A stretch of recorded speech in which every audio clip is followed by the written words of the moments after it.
કચ્છનો હિમાલય એટલે વાદળોથી વાતો કરતો ધીરનો ધર,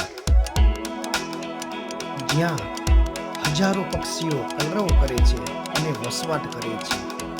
અને ઉપરથી જ્યારે વરસાદી મોસમ હોય ને ત્યારે ખાસ કરીને પક્ષીઓ માટે પક્ષીચણ અવશ્ય લેતા જશો.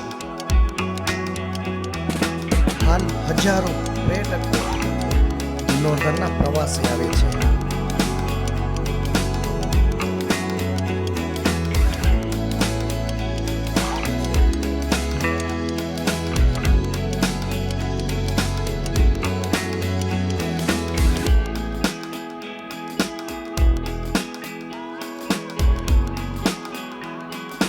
લેહ, લદ્દાખ કે કાશ્મીરમાં અચાનક વાતાવરણ બદલાતું હોય એવું સાંભળ્યું છે, પણ ધીણોધર મધ્યે માત્ર ગણતરીની જ મિનિટોમાં વાતાવરણ અચાનક બદલાતું અમે પ્રત્યક્ષ જોયું.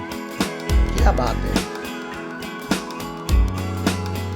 જય હો આદેશ.